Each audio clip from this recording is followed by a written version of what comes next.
Obrigado, irmão. É com muita alegria que eu estou aqui pela segunda vez, num dia tão festivo, aniversário da igreja, e poder ter o privilégio de poder compartilhar a palavra de Deus com vocês. Não há nada melhor do que a palavra de Deus, né? Em reverência à palavra de Deus, pedi que todos se levantassem para a leitura da palavra de Deus.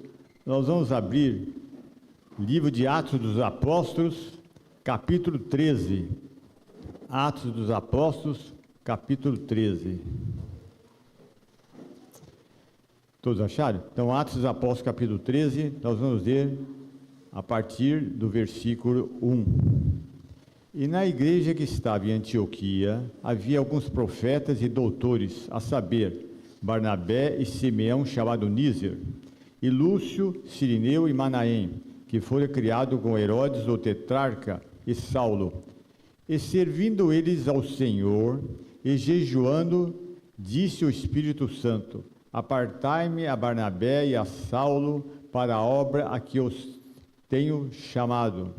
Então, jejuando e orando, e pondo sobre eles as mãos, os despediram.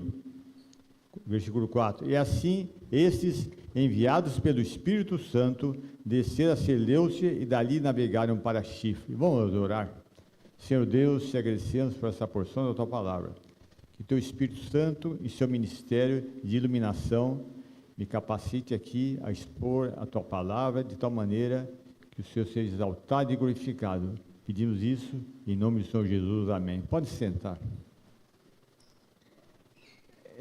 Como essa igreja é uma igreja missionária, eu achei, orientado pelo Espírito Santo, que nada é melhor do que falar sobre um texto que está ligado com missões. E para entendermos essa igreja de Antioquia, vamos para o capítulo 11, a partir do versículo 19, para entendermos um pouco o contexto, né? Como é que surgiu essa igreja, né? Aqui é o seguinte: a igreja estava sendo perseguida, e Paulo, antes da conversão, né, estava perseguindo a igreja, e até Estevão morreu apedrejado. Versículo 19: e os que foram dispersos pela perseguição que sucedeu por causa de Estevão, caminharam até a Fenícia, Chipre e Antioquia, não anunciando a ninguém a palavra, senão somente aos judeus. E havia entre eles alguns homens cíprios e cirinenses, os quais, entrando em Antioquia, falaram aos gregos e anunciando o Senhor Jesus. E a mão do Senhor era com eles, e grande número creu e se converteu ao Senhor. Quer dizer, um grande número de pessoas se converteram lá em Antioquia, né? Versículo 22. Obrigado. E chegou a fama dessas coisas aos ouvidos da igreja que estava em Jerusalém, e enviaram Barnabé a Antioquia. Quando as notícias chegaram que em Antioquia várias pessoas estavam se convertendo, a igreja de Jerusalém, onde estavam os apóstolos, disseram: puxa vida, vamos verificar.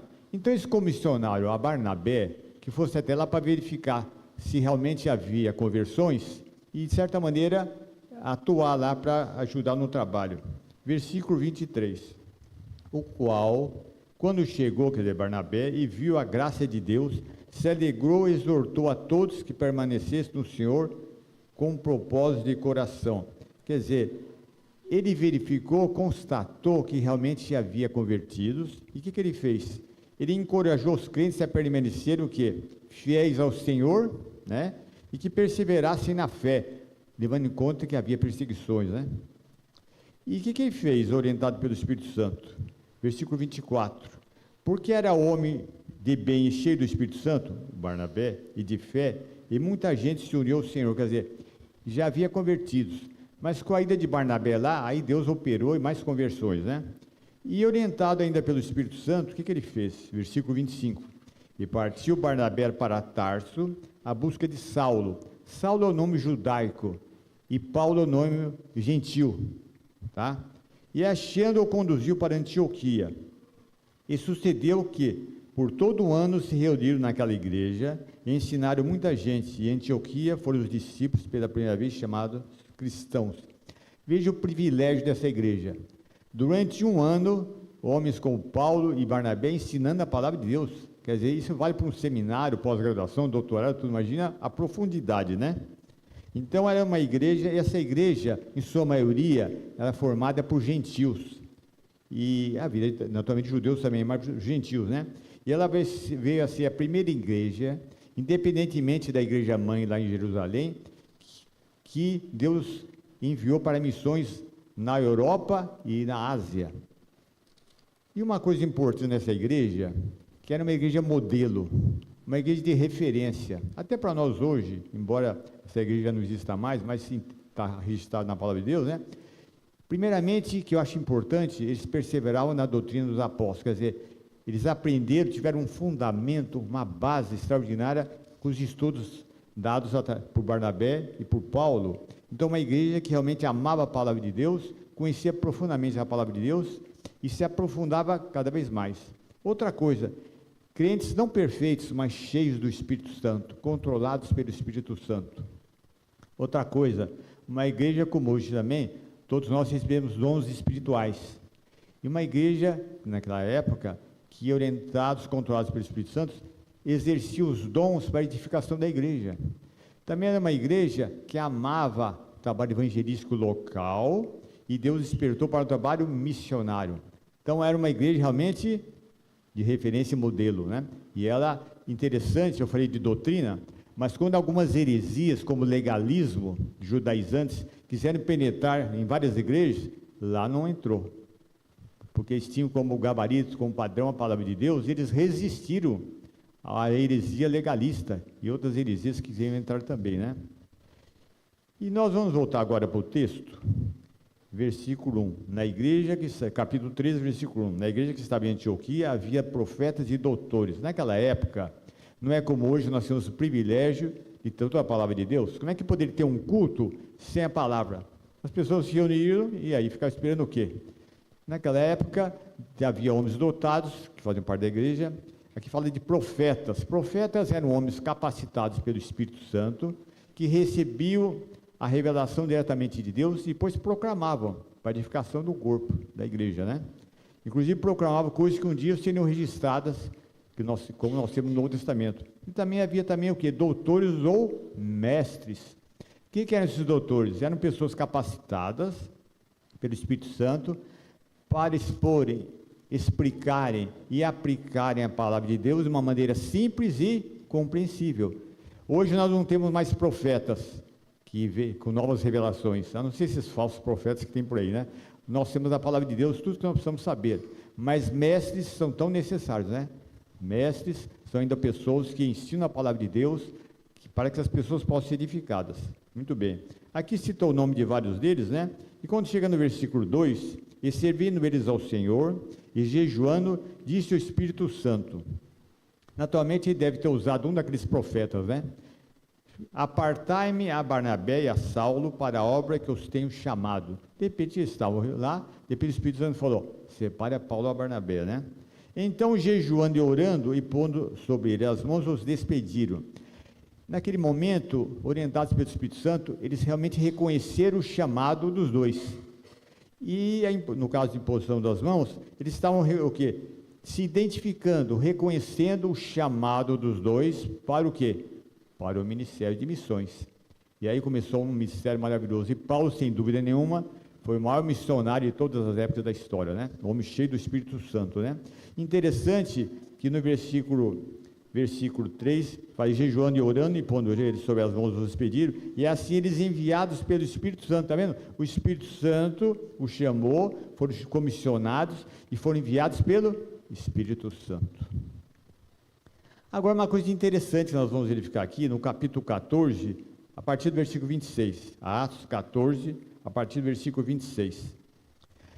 E eu vendo esse filme aqui, uma coisa que me chamou a atenção, eu não falo para agradar vocês não, porque é uma realidade, que vocês têm muitas coisas parecidas com a igreja de Antioquia. Por quê? Porque não são todas as igrejas que missionários saem da própria igreja e vão ao campo.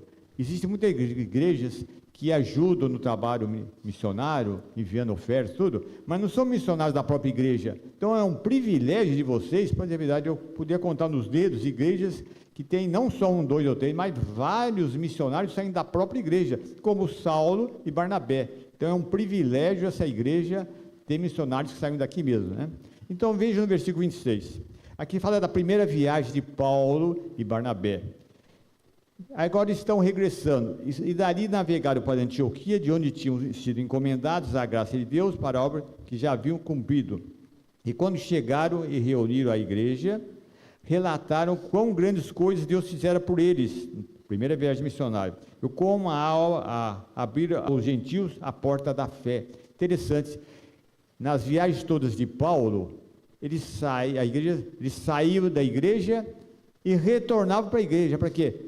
Para prestar um relatório, contar das bênçãos, falar das necessidades. Não é verdade o que acontece hoje em dia nas igrejas locais? Se vocês têm esse tipo de experiência, os missionários retornam, fazem um relatório, falam dos livramentos, dos milagres, das pessoas convertidas, e falam também das suas necessidades, não é isso? Interessante que eles voltaram, e aqui fala no versículo 28, e ficaram ali não pouco tempo com os discípulos. Interessante, eles retornaram, ficaram um bom tempo na igreja, naturalmente colaboraram no ensino da palavra, na edificação da igreja. O que eu quero comunicar aos irmãos? Qual que seria a aplicação? Naturalmente, muitas coisas vocês já estão fazendo, mas nunca é demais a gente se colocar, né? Levando em conta como padrão, modelo, referência, a igreja de Antioquia, vocês devem cada vez mais perseverar na doutrina dos apóstolos, quer dizer, estudar, amar a palavra de Deus, ler, meditar, refletir profundamente e viver a palavra de Deus e proclamar a palavra de Deus. Nunca é demais falar isso. Sem essa base, vocês vejam lá quando fala que esses perseveravam na doutrina dos apóstolos, vem antes da comunhão e outras coisas, quando se tem Atos. Primeira doutrina, porque se não tem doutrina, as fundamentais, se não há uma palavra, ensina a palavra, o que adianta fazer um trabalho missionário? Para pregar o quê? Ensinar o quê? Primeiro, amem a palavra de Deus. Amem a palavra de Deus. Segundo, exercício dos dons. O crente não pode ficar sentado, esperando que alguns vão lá na frente. Tem igrejas que acham que o pastor tem que fazer tudo. E eles ficam sentados e falam, nós damos oferta para o pastor trabalhar por nós. Não é isso, não. A igreja espiritual é aquela que cada um sabe o seu dom e usa o seu dom para a edificação do corpo de Cristo. Outra coisa que eles tinham também, amor pelas almas. Isso eu vejo aqui em vocês também. Não só o trabalho do evangelismo local, mas o trabalho missionário de grande efeito. E eram pessoas cheias do Espírito Santo. Na energia da carne, você não vai causar impacto nenhum. O que fazia com que a igreja de Antioquia, os crentes daquela época, causasse tanto impacto onde chegasse? Por quê? Pessoas cheias do Espírito Santo e com amor pelas almas, né? Tinha que impactar mesmo, né?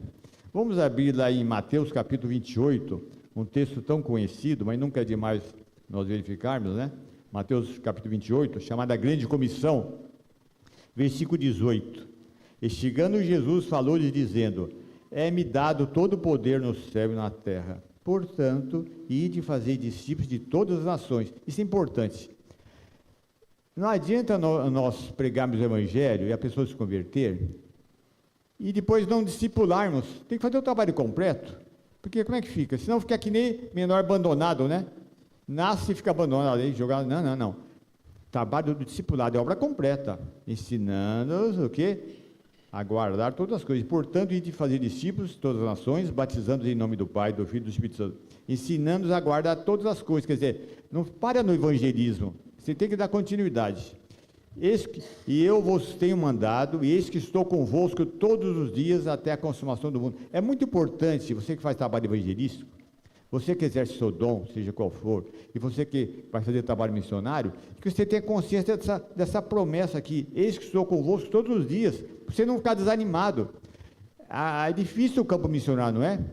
É difícil muitas vezes, e às vezes a pessoa tem uma tendência a ficar até desanimada. O campo é difícil, mas é isso, essa promessa, eu estou convosco todos os dias, não só todos os dias, mas às 24 horas de todos os dias, tá? E aqui que ele fala até a consumação do mundo. Então, se você estiver cheio do Espírito Santo, amando as almas, você não vai ser um peso para você obedecer essa grande comissão. Vamos abrir agora em 1 Pedro, capítulo 2, versículo 9. 1 Pedro, capítulo 2, versículo 9. Tem uma relação com o que nós acabamos de falar da grande comissão. Versículo 9. Mas vós sois geração eleita, o sacerdócio real, a nação santa. Tudo isso está falando para a igreja, hein? O povo adquirido, para quê? Para ficar sentado no banco? Não, para quê? Para que anuncieis as virtudes daquele que vos chamou das trevas para a sua maravilhosa luz. Que, em outras palavras, se eu tiver a bênção de ter um encontro com Jesus e ser salvo, eu tenho que proclamar isso, falar das virtudes de Jesus. E versículo 10, vós que em outro tempo não eres povo, mas agora sois povo de Deus, que não tinhas alcançado a misericórdia, mas agora alcançaste a misericórdia. Então, para uma igreja cheia do Espírito Santo, que ama a palavra de Deus, não vai ser um peso falar do Evangelho, vai ser? Não, ao contrário. E vai ter alegria em falar o quê? Das virtudes de Jesus, quem é o Cristo, o que é que ele fez, né? E uma igreja adoradora, cheia do Espírito Santo, não vai ser um peso falar isso. E novamente o versículo 9, no final, para que anuncieis as virtudes daquele que vos chamou para o quê? Para das trevas para a sua maravilhosa luz. Então o versículo 9 fala uma coisa, qual que é a missão principal da igreja? Refletir a vida e o caráter de Jesus. Imagina uma igreja cheia do Espírito Santo, que as pessoas veem Jesus não de uma maneira perfeita, pessoa que está refletindo o caráter e a vida de Jesus, não vai impactar? Vai impactar. O que é vida cristã? É a vida de Cristo refletida no Filho de Deus pelo poder do Espírito Santo. É impossível não causar impacto. Inclusive, se não, onde quer que você vá, não venha causar impacto, para que realmente as pessoas sejam salvas. Agora vamos novamente para Atos capítulo 13, versículo 2. Atos capítulo 13, versículo 2. E servindo eles ao Senhor, e jejuando, disse o Espírito Santo, apartar-me a Barnabé e a Saulo para a obra que os tenho chamado. Interessante, eu passei batido assim, não falei, porque agora eu vou ressaltar uma coisa. E servindo eles ao Senhor, que tipo de serviço que eles estavam prestando? Estavam evangelizando incrédulo? Não. Estavam usando os dons para edificação? Não. Eles estavam pregando? Não. Aqui fala, estavam servindo ao Senhor como? Talvez você não tenha percebido. Aqui está um contexto de adoração. Num contexto de adoração, veja a importância da sua presença aqui. Às vezes fala, hoje está chovendo, alguma coisa, não vou aparecer lá, hoje não sei o quê. É importantíssima a sua presença no culto, sabia disso? Esse culto comunitário é muito importante. E foi num culto comunitário, num contexto de adoração, que o Espírito Santo chamou para a obra missionária. Interessante esse aspecto. Vejam bem aqui, ó. E servindo eles ao Senhor, aqui estava servindo ao Senhor, não aos homens, servindo ao Senhor. Como? Adorando. E sabia, meus irmãos, que é um princípio bíblico, vai de Gênesis a Apocalipse. Primeiro adoração, depois serviço. Primeiro adorador, depois o servo. Se você inverter na energia da carne, você não vai servir a Deus, não vai glorificar o Senhor em nada. Vamos abrir lá em Evangelho de João, capítulo 4.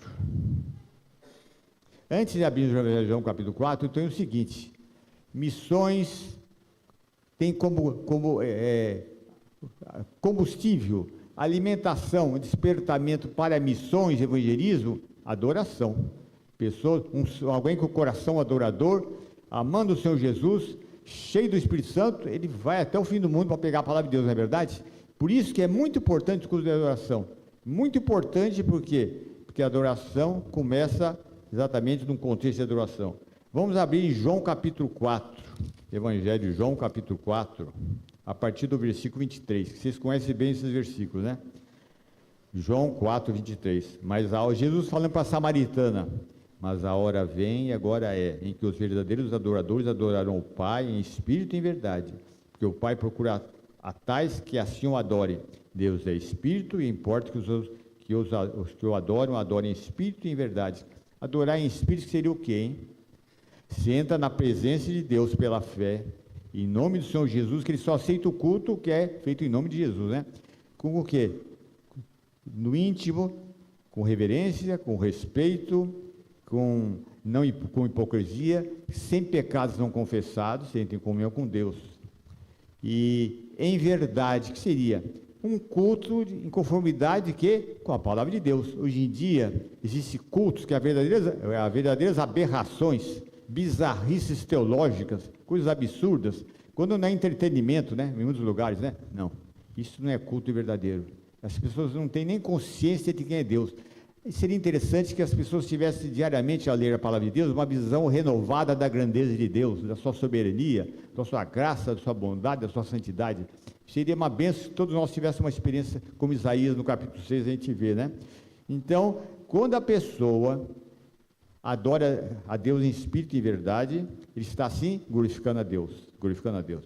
Agora eu pergunto, qual é o propósito pelo qual Jesus morreu na cruz? Por quê? Para transformar pecadores rebeldes em santos adoradores. Muita gente pensa que o motivo pelo qual nós pregamos o Evangelho é para salvar a pessoa, ficar livre da condenação no inferno, garantia da vida eterna. Não. Deus tem um projeto mais ambicioso, transformar pecadores rebeldes em santos adoradores. E quando isso acontece, Deus é glorificado. Então veja que interessante.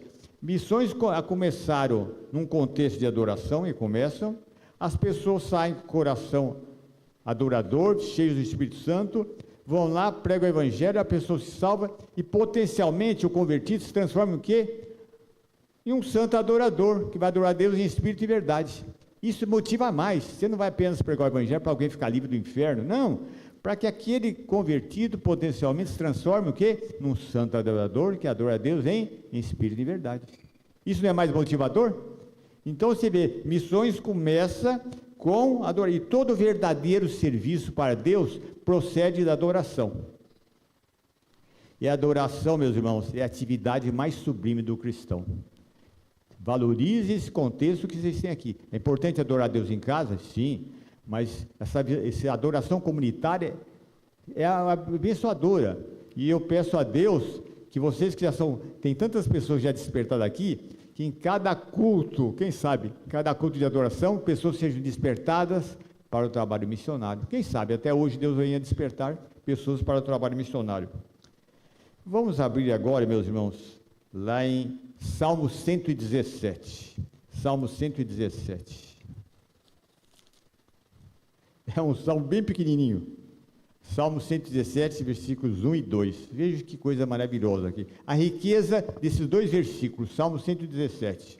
Louvai ao Senhor todas as nações, louvai-o todos os povos, porque a sua benignidade ou misericórdia é grande para conosco, e a verdade ou a fidelidade do Senhor dura para sempre. Louvai ao Senhor.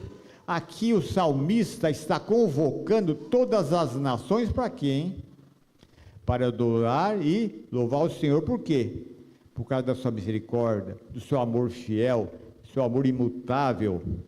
Que maravilha, né? Então, diante disso, levando em conta o que nós vemos aqui no versículo 1, qual é o propósito de Deus, qual é o propósito que Ele tem para as nações? Que o adorem e o quê? E o louvem.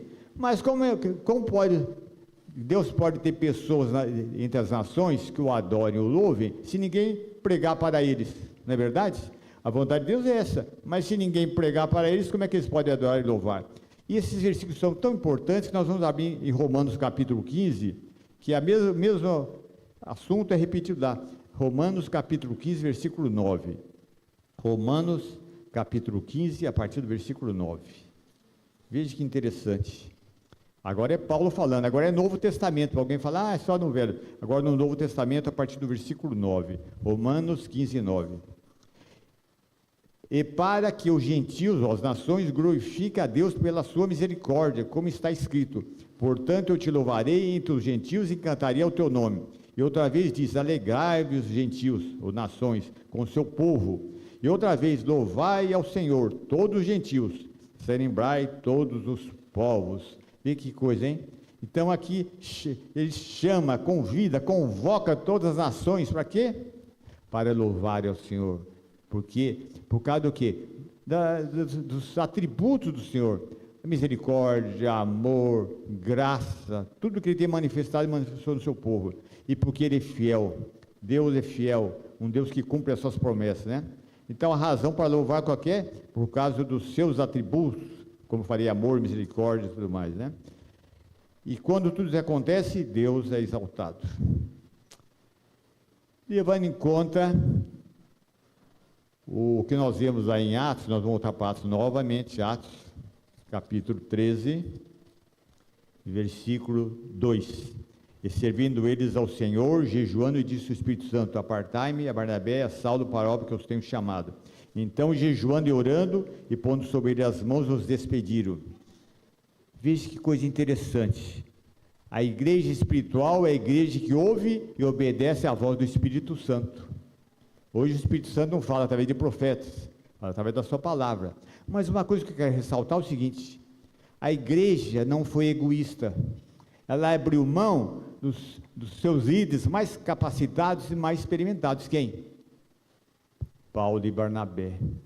Então eu digo o seguinte, como um desafio maior para a igreja: se mais pessoas aqui forem despertadas para o trabalho missionário, não sejam egoístas, que abram mão, mesmo sejam os mais capacitados, os mais preparados, aqueles que realmente têm atuado muito aqui nessa igreja. Se é para a glória do Senhor, sim. Então, a igreja espiritual é aquela que ouve e obedece à voz do Espírito Santo. Pedir ao pastor que viesse à frente para orar.